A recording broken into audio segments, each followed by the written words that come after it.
ডিনারে বা ব্রেকফাস্টে যদি এত সুন্দর একটি জমকালো রেসিপি থাকে তাহলে রুটি পরোটা একটু বেশিই খেতে ইচ্ছা করবে। ঘরোয়া উপকরণ দিয়ে শীতের মটরশুঁটি দিয়ে রেসিপিটি তৈরি করতে চলেছি। প্লিজ পাশে থাকুন বন্ধুরা। এখানে কড়াইয়ে আমি 1.5 কাপ গরম জল বসিয়ে একটু চিনি দিয়ে দিলাম, অল্প হাফ চামচ মতন চিনি দিয়ে দিলাম। তারপরে হাফ চামচ মতন কাশ্মীরি লঙ্কার গুঁড়ো দিয়ে দিলাম আর হাফ চামচ হলুদ গুঁড়ো দিয়ে দিলাম, হাফ চামচ লবণ দিয়ে দিলাম। এটা একটু নেড়ে নেব। চিনি, লঙ্কার গুঁড়ো এগুলো দিলাম, তাতে সবজির কালারটা খুব সুন্দর থাকবে। মটরশুঁটি দিয়ে করব, মটরশুঁটির কালারটাও খুব সুন্দর থাকবে। অল্প একটু ঘি দিয়ে দিচ্ছি, হাফ চামচ।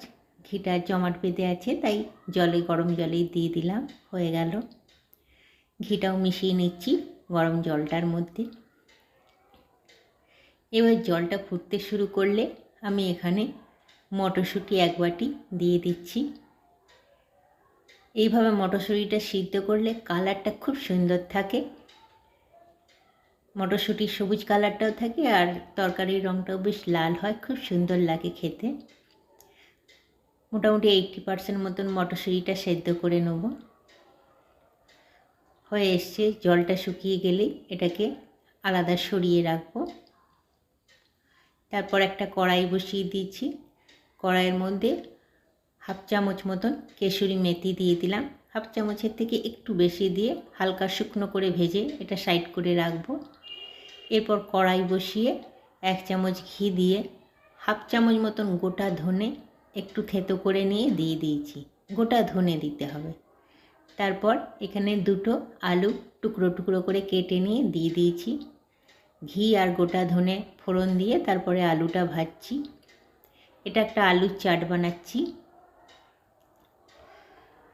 এই সময় একটু হলুদ দিয়ে দিলাম, একটু বিট নুন দিয়ে দিলাম, যেহেতু চাট ওই জন্য একটু বিট নুন দিয়ে দিলাম। হলুদ আর বিট নুনটা দিয়েও নাড়ছি। আলুটা এভাবে ভেজে আর একটু জল দিয়ে সেদ্ধ করে চাটটা তৈরি করব।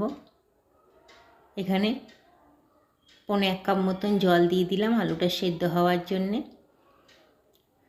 শুকনো শুকনো হবে এই জন্য একটু জল দিয়ে দিলাম, অল্পই জলটা দিয়েছি। আলুর জলটা শুকিয়ে গেছে।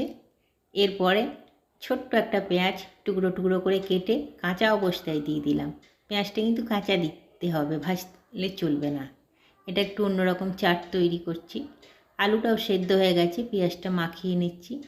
এরপরে যে কেশরি মেথিটা ভেজে রেখেছিলাম সেটা দিয়ে দিলাম, দিয়ে মিশিয়ে এটাকে সাইড করে তুলে রাখবো আর একটু শুকিয়ে যাক। আবার কড়াই বসিয়ে কড়াইয়ে সাদা তেল দিয়ে দিয়েছি। ফোড়ন হিসেবে জিরে, তেজপাতা আর একটা শুকনো লঙ্কা দিয়ে দিলাম। ফোড়নটা একটু লাল করে ভাজতে হবে। হাফ চামচের থেকে একটু বেশি জিরে আর একটু তেজপাতা আর শুকনো লঙ্কা দিয়েছি। ফোড়নটা ভাজা হলে পরে 2-3টে রসুন কুচি কুচি করে কেটে নিয়ে দিয়ে দিলাম। তারপরে বড় 2টো পেঁয়াজ কুচি কুচি করে কেটে এটাও দিয়ে দিলাম। একদম লাল করে ভাজতে হবে, সাদা তেলের মধ্যে দিয়েছি।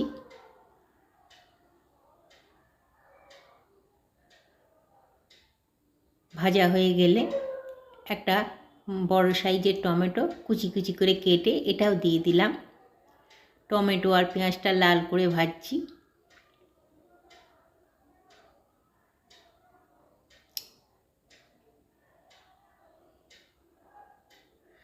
এই সময় একটু আদা জিরে বাটা দিয়ে দিলাম, হাফ চামচ মতন আদা জিরে বাটা দিয়ে দিয়েছি।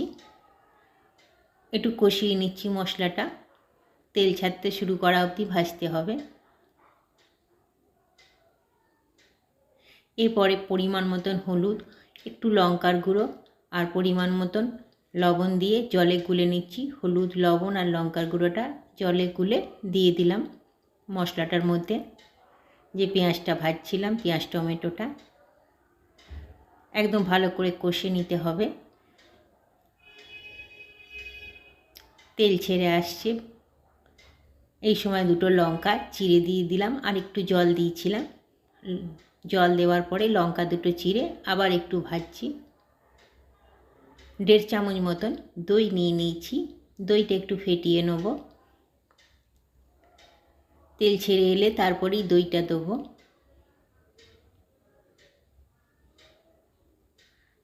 দইটা দিয়েও মিশিয়ে নিচ্ছি। পুরো মশলাটা কষা হয়ে গেছে। এরপরে যে মটরগুলো সেদ্ধ করে রেখেছিলাম 80% মতন, সেই মটরটা ওপর থেকে দিয়ে দিলাম। মশলাটা তো রেডিই আছে, মটরটাও রেডি আছে, দুটো শুধু মিক্সিং করছি। এরপরে আমি বাড়িতেই ছানা তৈরি করে সেটা খুব জলটা চিপে পনিরের মতন টুকরো টুকরো করে কেটে নিয়েছি। জলটা একদম চিপে নিয়েছিলাম, তারপরে ছুরি দিয়ে পনিরের মতন শেপ এনে টুকরো টুকরো করে কেটে নিয়েছি। এটা কিন্তু বাড়িতেই তৈরি করেছি পনিরটা, আপনারা চাইলে বাইরে থেকে এনেও দিতে পারেন। পনিরটা মিশিয়ে দিয়েছি মটরগুলোর সাথে। এরপরে যে আলুটার চাটটা বানিয়ে রেখেছিলাম সেটা উপর থেকে দিয়ে দিচ্ছি। সমস্তটা মিশিয়ে নেব। এখানে প্রয়োজন হলে একটু জল দেওয়া যেতে পারে। দুর্দান্ত খেতে হয়। একটু জল দিয়েছিলাম, জলটা দেওয়ার পরে একটু ফুটতে শুরু করেছে। এরপরে নামানোর সময় এসছে, সমস্ত সব কিছু মিশে গেছে। প্লেটিং করব। অসাধারণ খেতে হয়, প্লিজ একবার তৈরি করবেন বন্ধুরা। ডিনারের সাথে বা ব্রেকফাস্টে অপূর্ব লাগে, রুটি পরোটা নান সব কিছুর সঙ্গে এটা অসাধারণ লাগে। প্লিজ একবার ট্রাই করবেন। আর যদি ভালো লাগে প্লিজ আমার পাশে থাকবেন। নমস্কার।